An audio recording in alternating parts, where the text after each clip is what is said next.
En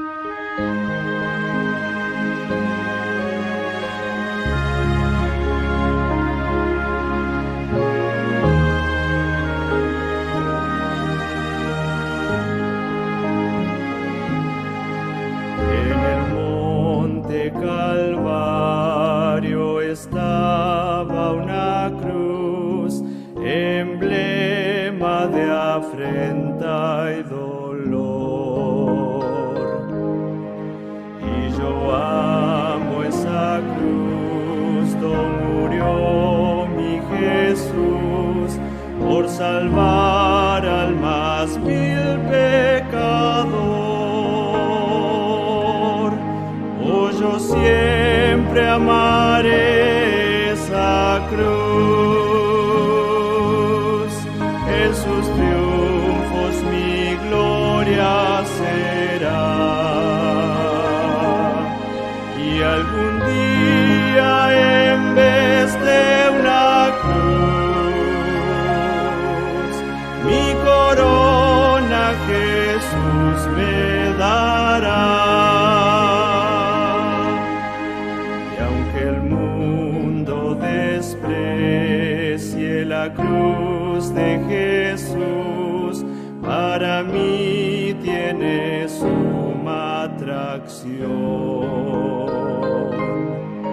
pues en ella llevo el Cordero de Dios, de mi alma la condenación. Oh, yo siempre amaré esa cruz,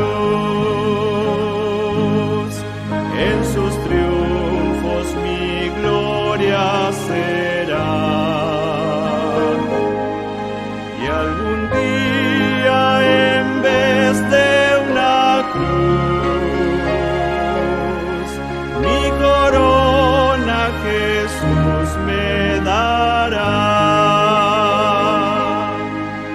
En la cruz de Jesús su sangre vertió, hermosura contemplo sin par, pues en ella triunfante a la muerte venció, y mi ser puede santificar.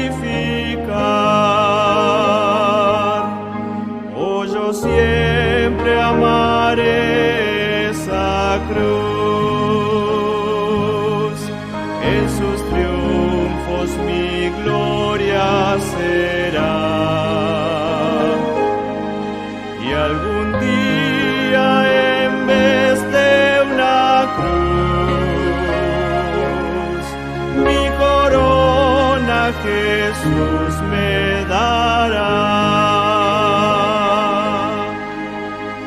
Seré siempre fiel a la cruz de Jesús, su oprobio con él llevaré. Y algún día feliz con los santos en luz, para siempre su gloria veré. Yo siempre amaré esa cruz, en sus triunfos mi gloria será. Y algún día en vez de una cruz, mi corona Jesús me dará.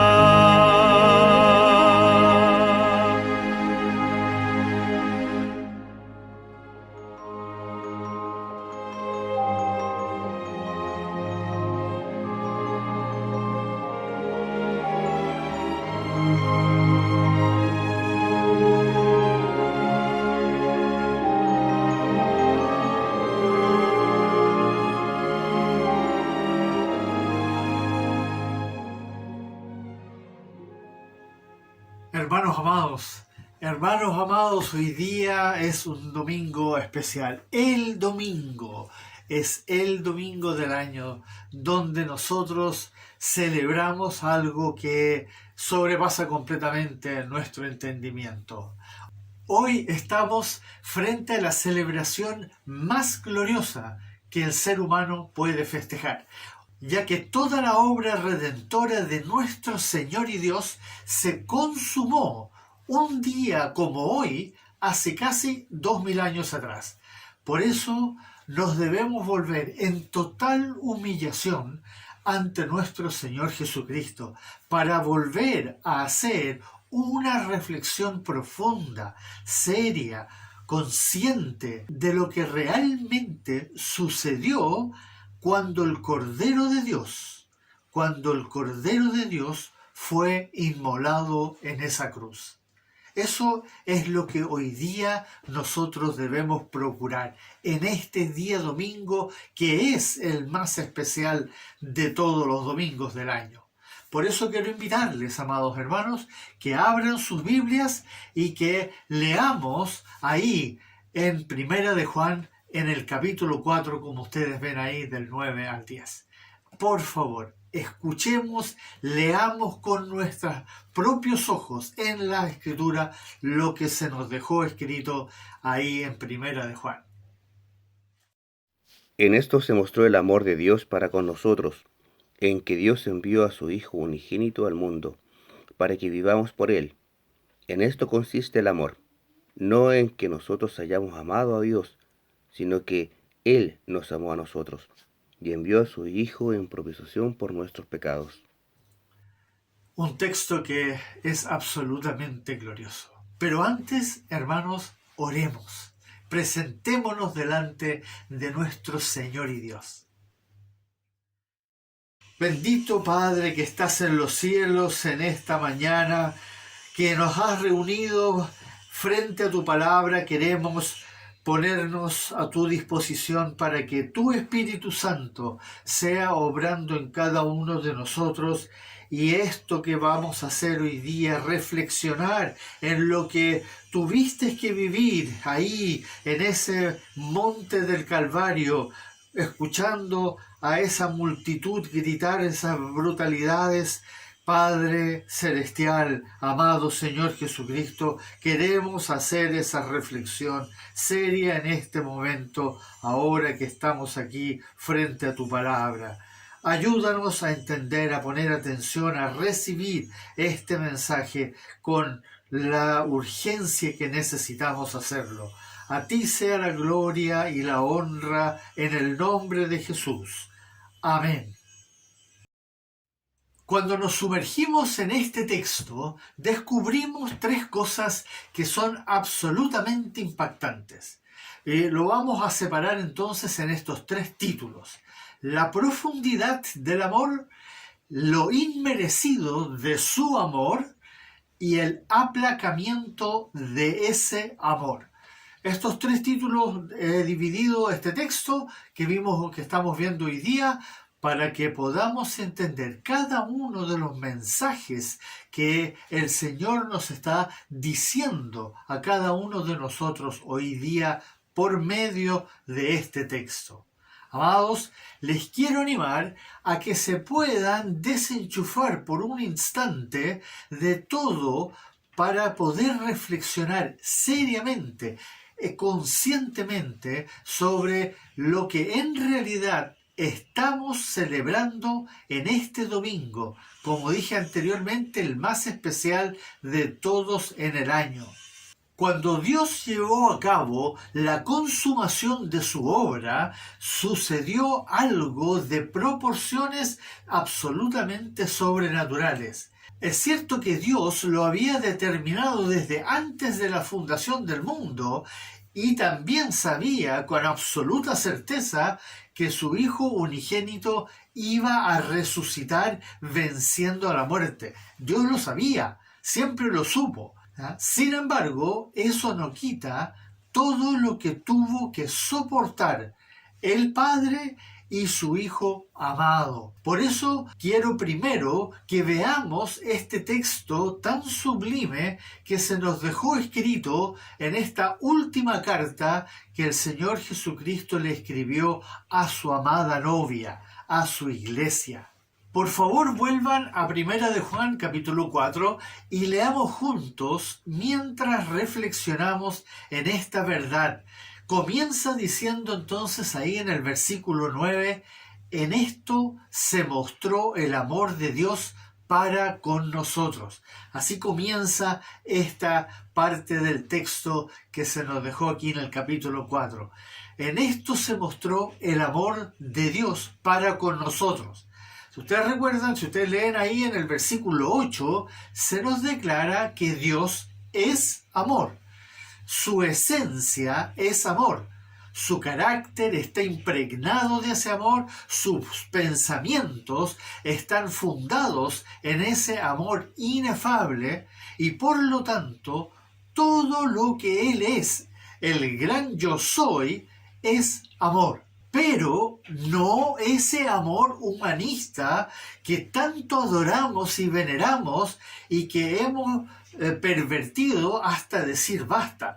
Estamos hablando de otro amor, del amor divino, no el amor humano que nosotros conocemos tanto, entre comillas, y que lo hemos convertido en la cosa más importante dentro de nuestra vida, sin entender que hay una diferencia enorme entre el amor de Dios y el amor que nosotros conocemos. No, amados, cuando dice que Dios es amor, estamos hablando primeramente de que nuestro Dios, nuestro Padre, Hijo y Espíritu Santo, es santo y justo. Santo y justo. Dos características que nosotros los seres humanos no tenemos. No conocemos, no manejamos, no nos podemos ni siquiera relacionar con ellos. Entonces, Él es santo y justo, ¿ya? Como ningún otro ser en la creación. Y por eso, amados hermanos, todo lo que emana de Él, todo lo que emana de Dios, todo lo que existe es sustentado por la palabra de su poder, o como dice en Colosenses capítulo 1, todas las cosas en Él subsisten. Y por eso, dado que todo está sustentado por Él y todo en Él subsiste, todo lo que existe, existe en y por medio de su perfecto e inefable amor. Por eso, para acercarnos de alguna manera a la comprensión de ese amor inefable, se nos dejó este glorioso texto que tenemos hoy delante. Y necesitamos abrirlo con mucho cuidado. Veamos entonces el primer título, la profundidad del amor. La profundidad del amor. En esto dice se mostró. Esa palabra se mostró en griego tiene varios significados. Evidencia, se manifiesta, se presenta, aparece. Dios entonces nos mostró, nos evidenció, nos manifestó ese amor para con nosotros, dice ahí. Dios finalmente entonces va a evidenciar ese amor que estaba preparado para la humanidad, porque es un amor del cual se estaba dando a conocer de a poco, pero estaba preparado para la humanidad, pero que todavía no se había manifestado en toda su plenitud. Pero finalmente entonces Dios lo manifestó como lo dice a continuación. En esto se mostró el amor de Dios para con nosotros, en que Dios envió a su Hijo unigénito al mundo para que vivamos por Él. De esta manera se manifestó, se dio a conocer, se evidenció el amor, que Dios envió a su Hijo unigénito para que nosotros vivamos por Él. Esto lo hemos escuchado tantas veces que nuestras almas, nuestra mente, nuestro entendimiento ya están casi como cauterizados por esta verdad, y por ende no nos maravillamos y no nos sorprendemos en lo más mínimo. Lo leemos, nos gozamos con lo que dice, pero como que seguimos sin darle mayor importancia a estas palabras, a esta verdad que es absolutamente sorprendente, hermanos. ¿Se fijaron lo que dice? Para que vivamos por Él. Para que vivamos por Él. Envió a su Hijo unigénito para que nosotros vivamos por Él, su Cristo, su Mesías. Dios envió a su Cristo, a su Mesías, su amado y preciado Hijo unigénito, santo y bendito, para que nosotros vivamos por Él. Por lo tanto, el amor con que nos amó Dios, y eso es lo importante que tenemos que entender acá, y por eso se diferencia de todo lo que nosotros concebimos como amor, ese amor con el cual Él nos amó fue despojándose de lo más preciado y valioso que Él tenía. Lo más preciado y lo más valioso, para que nosotros, amados hermanos, para que nosotros podamos vivir por medio de Él, de Jesucristo, del Cristo de Dios. Hay una pregunta que siempre se me cruza y ¿por qué eso? ¿Por qué eso que escuchamos ahí no nos afecta ni conmueve hasta lo más profundo? ¿Por qué no somos realmente derribados delante de Él cuando escuchamos estas palabras? Porque no hemos sido capaces de entender lo que se nos sigue diciendo aquí en este mismo versículo 9 y 10 que estamos estudiando. Así llegamos al segundo título que dice lo inmerecido de su amor. Lo inmerecido de su amor. Ahí en el versículo 10, que dice, en esto consiste el amor. No en que nosotros hayamos amado a Dios, sino que Él nos amó a nosotros. Aquí hay una palabra muy interesante. En esto consiste. La primera parte en el versículo 9 dice, en esto se mostró el amor. Ahora dice, en esto consiste el amor. Y esa palabra consiste, es tan precisa que reúne todo lo que la palabra en griego significa. Tiene una lista larga de significados que se puede usar para muchas otras posibilidades dentro de una frase, dentro de una explicación. Pero al traducirla, consiste, realmente está resumiendo todos esos significados. Como decir, esta es la sustancia, esto es la esencia, en esto consiste el amor de Dios. Pero ahora viene la parte, amados hermanos, que nosotros no entendemos. Esta es la parte que generalmente pasa por alto. No comprendemos, no somos capaces de internalizar, no podemos recibir, porque somos criaturas tan enfermas, espiritualmente hablando, que todavía no hemos sido capaces de aceptar todo lo que Dios nos ha declarado en su palabra con respecto a nuestra condición humana. Ese es nuestro problema, esa es nuestra limitante. Nosotros no hemos podido aceptar que Dios dice que nosotros somos criaturas corruptas y depravadas. Con eso nosotros no nos podemos relacionar. Pero miren lo que dice a continuación, aquí en este versículo 10. Fíjense bien en lo que va a decir ahora. No en que nosotros hayamos amado a Dios.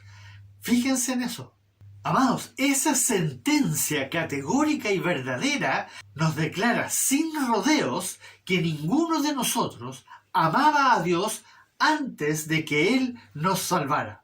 De hecho, todavía hay muchos cristianos, lamentablemente, estoy hablando de verdaderos hijos e hijas de Dios que nacieron de nuevo por la gracia inmerecida de nuestro Padre Celestial, que todavía no entienden lo que significa amar a nuestro Señor Jesucristo. Todavía no pueden entender, todavía creen que se relaciona de alguna forma con eso de amar a nuestros hijos o de amar a nuestra esposa, ¿ah? Pero no entienden que amar a nuestro Señor Jesucristo significa guardar sus mandamientos.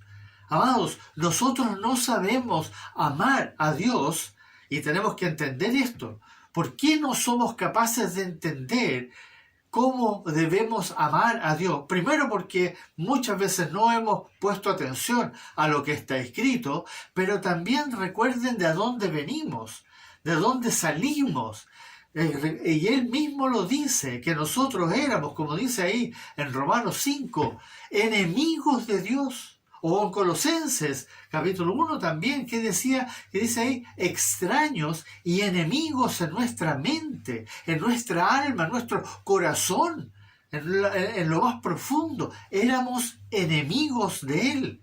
Y eso nosotros, con esas cosas nosotros tenemos mucha dificultad de relacionarnos porque como que no está hablando de nosotros, de mí, está hablando de otro tal vez, pero no de mí. Pero para salir ahora de esa condición perversa y depravada, es necesario que se produzca una transformación. Pero yo estoy hablando de una metamorfosis, tal como lo dice en la Biblia, una metamorfosis, como de la oruga a la mariposa. Esa transformación que uno dice, pero esto no puede ser posible. Son dos cosas totalmente distintas. Sí, eso es lo que el Señor quiere hacer con nosotros. Y para que se produzca esa transformación absolutamente sobrenatural y casi milagrosa, es necesario que suceda exactamente lo que se nos dejó escrito ahí, como ustedes ven, en Romanos 12. No os conforméis a este siglo, sino transformaos por medio de la renovación de vuestro entendimiento, para que comprobéis cuál sea la buena voluntad de Dios, agradable y perfecta. Primero, no os conforméis a este siglo. Segundo, renovad vuestro entendimiento. ¿Para qué? Para que podamos ser transformados. ¿Quién de nosotros, aquí viene la pregunta, quién de nosotros ha guardado este mandamiento permanentemente? Ninguno, amado hermano. Ninguno ha guardado este mandamiento siempre. Todavía nos seguimos conformando a este siglo. Y más encima, no estamos renovando nuestro entendimiento. ¿Cómo entonces podemos ser transformados? ¿Entienden?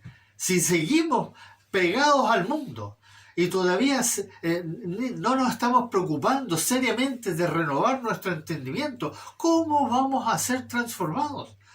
Todos los errores que cometemos diariamente creyendo que estamos amando a nuestro Señor Jesucristo es justamente por eso, porque no estamos renovando correctamente nuestro entendimiento.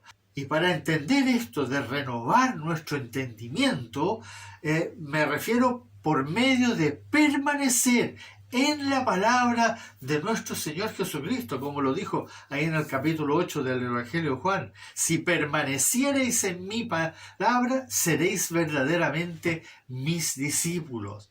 Lo otro es permanecer en Él y que Él permanezca en nosotros. También el estudiar seriamente las Escrituras, pero seriamente las Escrituras, tal como están escritas. Y lo otro es buscar primeramente el reino de Dios y su justicia. Las preguntas que nacen de estas cosas que el Señor nos está diciendo en su palabra, y de esto nacen muchas preguntas. ¿Sabes tú qué es la justicia de Dios? ¿Sabes tú lo que es el reino de Dios? ¿Sabes tú lo que significa permanecer en Jesucristo y que Él permanezca en ti? ¿Sabes dónde y qué está escrito con respecto a los que verdaderamente aman al Señor Jesucristo? Pero a pesar de todo eso, de todo eso que nos sucede a nosotros, a pesar de que no le amamos correctamente como Él lo determina y manda en su palabra, Él nos dice lo siguiente. Escuchemos esta segunda parte, esta tercera parte de este versículo.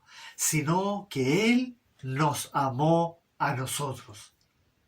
Se fijan que cuando uno se detiene y se pone a reflexionar, uno se empieza lentamente a dar cuenta de lo serio que es esto que estamos escuchando.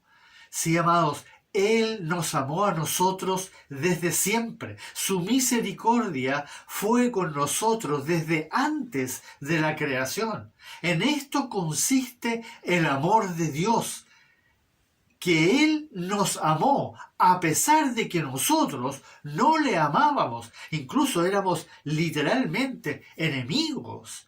Que más encima éramos criaturas depravadas, enemigos en nuestra mente, en nuestra alma, sin el más mínimo deseo de buscarle y conocerle. Tal como dice, nadie busca a Dios.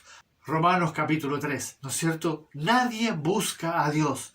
Pero todavía, hermanos, esto no termina con esta verdad. La verdad continúa.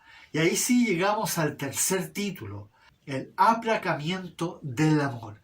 Esto es aún más desconcertante si lo vemos a la luz de lo anterior. ¿Qué dice ahí? Envió a su Hijo en propiciación de nuestros pecados. En esto consiste el amor, de que Él envió a su Hijo amado, a su Hijo unigénito, en propiciación por nuestros pecados. No solo nos amó a pesar de que éramos enemigos en nuestra mente, como lo escuchamos en Colosenses, y por ende no le amábamos, y a duras penas le amamos parcialmente ahora, sino que además Él había determinado que su ira tenía que ser aplacada. La ira de Dios tenía que ser aplacada para que sus escogidos pudiesen ser justificados delante de su santidad. Su ira tenía que ser aplacada. Esto es algo tan desproporcionadamente incomprensible para nosotros que no sé cómo exponerlo. Yo mismo no sé cómo exponerlo con las limitaciones de nuestro vocabulario. La ira de Dios es algo que no se puede explicar en todas sus proporciones. Si bien el Señor la ha demostrado en repetidas ocasiones a lo largo de la historia, desde el diluvio, Sodoma y Gomorra, las plagas y todo lo que le sucedió a los egipcios, el cautiverio y el exilio de su propio pueblo, ahí en Babilonia, etc., el sufrimiento, cuando Dios manifiesta su ira, lo manifiesta de distintas formas, y las distintas y diversas intervenciones en que Dios ha detenido la perversidad humana desde la venida de nuestro Señor Jesucristo en adelante, ya sea a través de desastres naturales, sequías, erupciones de volcanes, maremotos, etc., a través de terremotos, guerras, enfermedades mortales, etc. A pesar de todo que Él lo ha demostrado su ira, nosotros todavía no tomamos en serio que esa ira es real y que si no nos reconciliamos con Él en esta vida, antes de que muramos, un día nosotros seremos aplastados por esa ira de la forma más espantosa y aterradora y espeluznante que la mente humana pudiese conjeturar. No nos podemos imaginar. No, nosotros, todos los horrores que la humanidad ha vivido han sido meramente una sinopsis de la ira de Dios que viene, como está profetizado en Apocalipsis. Por eso el mundo, porque no acepta de que Dios va a manifestar su ira, sigue por el camino ancho, como lo profetizó nuestro Señor Jesucristo, por el camino ancho, muertos de la risa, creyendo cualquier cosa que les cuentan, directo a la perdición, y sin el más mínimo remordimiento, jurando que saben lo que hacen. tal como lo dice ahí en Romanos capítulo 1. Profesando ser sabios, se hicieron necios. Lo triste, amados hermanos, y doloroso es ver a tantos dentro de la iglesia que todavía no han comprendido lo que tuvo que suceder en esa cruz donde el amor de Dios finalmente es consumado en su perfección, cuando nuestro Señor Jesucristo, como dice ahí justamente en 2 de Corintios, al que no conocía pecado, por nosotros lo hizo pecado, para que nosotros fuésemos hechos justicia de Dios en él. sí, amados, al que no conoció pecado, por nosotros lo hizo pecado, para que nosotros fuésemos hechos justicia de Dios en él. Hermanos, este pasaje es tan fuerte y tan conmovedor que en realidad todos debiéramos llorar a los pies de nuestro Señor por lo que Él tuvo que padecer por nosotros. Ese fue el momento más indescriptiblemente atroz en toda la perfecta obra de Dios. Ese momento cuando nuestro Señor Jesucristo fue hecho pecado por nosotros. El Padre, derramando su ira implacable y devastadora sobre su amado Hijo unigénito con todo su poder, para que su amado sea la propiciación por nuestros pecados. Traten de imaginarse eso. Traten de imaginarse esa escena. Ahí en la hora sexta hasta la hora novena. 3 horas, de las 12 hasta las 3 de la tarde. El Señor fue crucificado a las 9 de la mañana y de las 12, como dice, está escrito claramente desde la hora sexta hasta la hora novena, la ira de Dios fue derramada sobre su Hijo unigénito, tal como lo fue profetizado ahí en Isaías. Miren lo que dice. Todos nosotros nos descarriamos como ovejas, cada cual se apartó por su camino, mas Jehová cargó en él el pecado de todos nosotros. Con todo eso, Jehová quiso quebrantarlo, sujetándole a padecimiento, por cuanto derramó su vida hasta la muerte, y fue contado con los pecadores, habiendo él llevado el pecado de muchos. Dice que Jehová quiso quebrantarlo, sujetándole a padecimiento, porque la ira de Dios tenía que ser aplacada. Cuando leemos estos textos nos maravillamos con lo que dice, pero no lo podemos dimensionar, ya que nosotros nunca hemos experimentado la ira de Dios. No la conocemos. No tenemos idea lo que es sentir eso que sintió nuestro Señor Jesucristo por esas 3 horas ahí en la cruz, cuando finalmente le dice: Padre, Padre, ¿por qué me has desamparado? Pero recuerden lo que vivió nuestro Señor Jesucristo. ¿Se acuerdan ahí cuando Él estaba en el huerto de Getsemaní? Cuando oró al Padre pidiendo que si era posible que esa copa, la copa de la ira de Dios, pasara de Él. Y llegó incluso a sudar gotas, como gotas de sangre. Y Él finalmente se derramó delante del Padre 3 veces, pidiéndole si era posible que esa copa, pero que no se hiciera su voluntad sino la de Él. ¿Se pueden imaginar lo que estaba experimentando nuestro Señor en su alma, nuestro bendito Salvador? Lo que lo llevó incluso a sentir pavor, horror, espanto, a tal punto que se le reventaron capilares, y cuando Él estaba sudando, en ese momento esas gotas de sudor se teñían de sangre. ¿Por qué? Porque era tal el pavor. Él sabía lo que venía. Él sabía perfectamente. Él conocía la ira de Dios. Nosotros nos dicen que algún día va a venir la ira de Dios. Nos da lo mismo porque no nos podemos imaginar el horror. Pero Él lo sabía. Él sabía perfectamente lo que le iba a suceder. Amados, les imploro que hagan el esfuerzo sobrenatural para tratar de percibir en alguna forma lo que le tuvo que suceder en esa cruz, más allá del horror físico, del dolor físico que él sufrió, sino lo espiritual que él tuvo que sufrir, nuestro bendito buen pastor. Les pido que traten de entender lo que le sucedió cuando la ira de Dios, cuando Él se convirtió en la propiciación por nuestros pecados. Primero el Padre lo entregó en nuestras manos. Sí, amados hermanos, en nuestras manos, porque cada uno de nosotros estaba representado en ese día por esa muchedumbre perversa ahí en el Gólgota. Ahí en ese día viernes, cuando levantaron al Creador Dios Todopoderoso, tal como Él mismo lo había profetizado, tanto cuando lo hizo a través de Moisés, cuando Moisés levantó la serpiente de bronce. ¿No se acuerdan? Ese fue el primer anuncio de que un día Él iba a ser levantado de esa manera.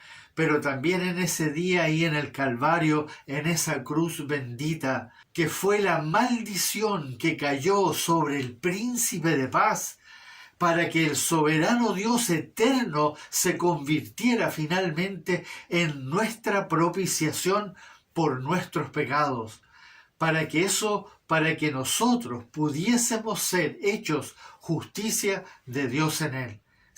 ¿Me entienden, hermanos? Esto es algo en lo cual nosotros debemos reflexionar. Es cierto que el sufrimiento físico de nuestro Señor fue espantoso, fue absolutamente horrendo, todos esos latigazos, la corona de espinas, la sangre que Él derramó, los vituperios que le llegaron, haber sido expuesto ahí en una cruz en paños menores, etc. Todo eso fue espantoso, pero no se puede comparar en lo más mínimo con lo que Él tuvo que vivir por ti y por mí en esa cruz durante esas 3 horas, de la hora sexta a la hora novena, cuando la ira de Dios se desató sobre Él, a tal punto que se rajaron las piedras, se abrieron las tumbas, hubo un terremoto, se oscureció el cielo, durante 3 horas no hubo sol, hubo tormenta, el velo se rasgó. Y finalmente nuestro Señor, en su absoluta agonía, clama al Padre: ¿por qué me has desamparado? Eso es lo que nosotros no entendemos. Y hermanos, yo quiero que tengamos claro que Él sufrió eso por ti y por mí. Y lo tenemos que entender bien. Nosotros, depravados y perversos, inicuos e impíos, pudiésemos gozar entonces el perdón de nuestros pecados, la redención de la esclavitud del pecado y la liberación para vida eterna. Para eso Él tuvo que sufrir eso en ese momento, más allá del sufrimiento y de la muerte en la cruz. Así se mostró el amor de Dios. ¿Me entienden, hermanos? Todo este texto nos está hablando de esto. Así se mostró. No fue solamente que envió a su hijo y después el hijo vivió y dijo algunas cosas y volvió al Padre. No, hermanos amados, lo envió a morir.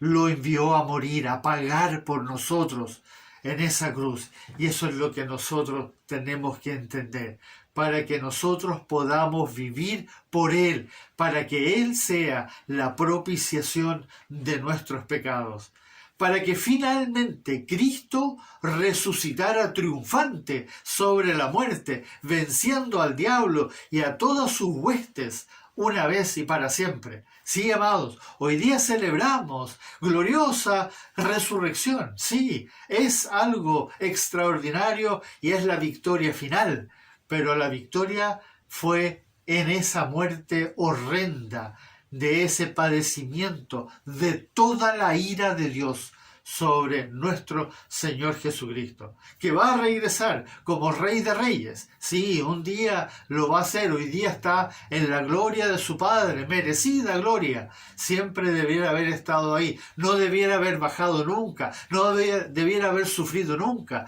Pero lo hizo. Y lo hizo por ti y lo hizo por mí. Y por eso, hermanos, hoy día no solo celebremos la resurrección, que es algo glorioso, sin lugar a duda, pero démonos cuenta lo que Él tuvo que padecer. Y no solo Él, el Padre. Imagínense al Padre tener que castigar a su propio Hijo, a su amado Hijo, para que tú y yo podamos ser perdonados. ¿Se fijan? Esa es la proporción que nosotros no podemos dimensionar. Él tuvo que castigar a su propio Hijo. Y no solamente un castigo así superficial, un sufrimiento físico, una muerte rápida. No, hermanos, 3 horas de ira que cayó sobre su amado Hijo. Por eso celebremos esta triunfante victoria en esa cruz, sublime victoria ciertamente, que sin embargo le costó al Padre sacrificar a su propio Hijo, descargando en él toda su ira. Esa es la proporción que no debemos olvidar. Que no debemos olvidar ese precio que nuestro bendito buen pastor tuvo que pagar al ir como el Cordero de Dios, literalmente, al matadero, para ser castigado sin clemencia, hermanos, sin clemencia, por nosotros.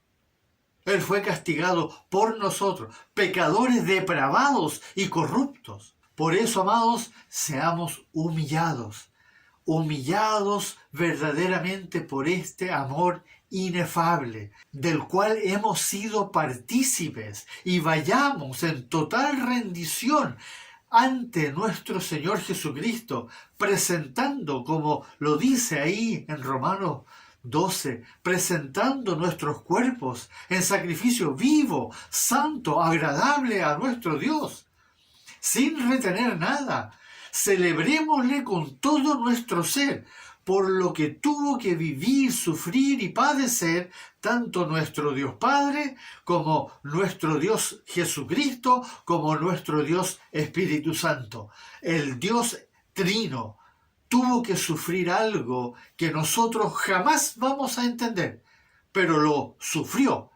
El Padre tuvo que sufrir el ver a su Hijo padecer todo el horror que nosotros nos merecíamos. Y sí, lo merecíamos. Y lo merecíamos por toda la eternidad. No solamente por una sola vez. Lo merecíamos por toda la eternidad.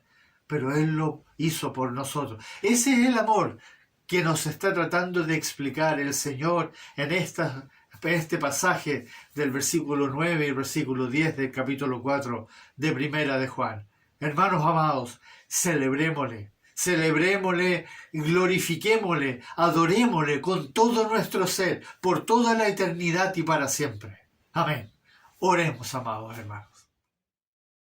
Bendito Dios, gracias por abrir nuestro entendimiento y acercarnos en alguna forma a eso que tú tuviste que sufrir, tú tuviste que padecer, ese horror, tanto lo que tuviste que ver como padre al ver a tu Hijo agonizando en esa cruz, llevando todo nuestro pecado, toda la ira, como tú lo viviste en carne propia, Señor. Nosotros no lo podemos entender, no lo podemos dimensionar, pero te damos gracias porque a través de tu palabra, a través de la verdad que nos dejaste escrita, podemos empezar lentamente a dimensionar un poco más ese amor tuyo, ese amor que nos tienes, que nos tuviste, ese amor que vino antes de que nosotros siquiera existiésemos y ya estaba preparado para nosotros y se iba a manifestar de esa manera, se iba a mostrar en que tú ibas a enviar a tu Hijo a la cruz, que tú ibas a hacerlo a Él la propiciación de nuestros pecados, para que tu ira contra nosotros fuese aplacada. Padre, no lo podemos comprender en su totalidad, pero te damos gracias por ayudarnos, por medio de tu Espíritu, a abrir un poco más nuestro entendimiento y humillarnos delante de ti. A ti sea la gloria, la honra, la alabanza, la adoración por toda la eternidad y para siempre. En el nombre de tu Hijo Jesucristo oramos. Amén.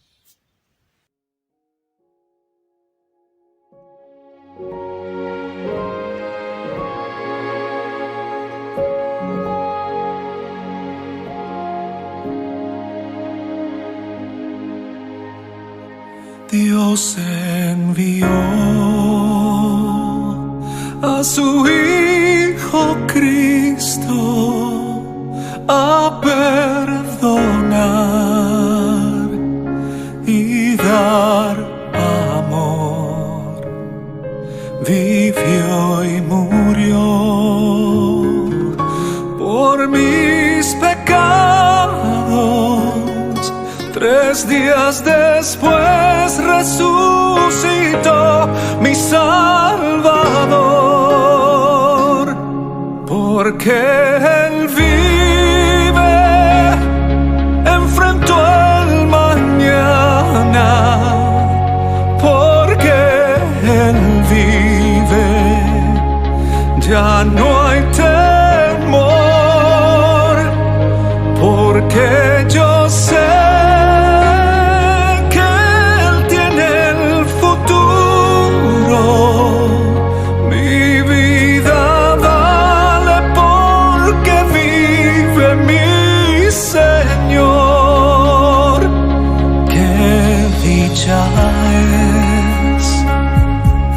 tener un hijo, precioso don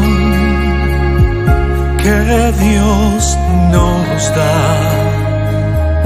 Qué inmensa paz saber por cierto que su futuro por Jesús seguro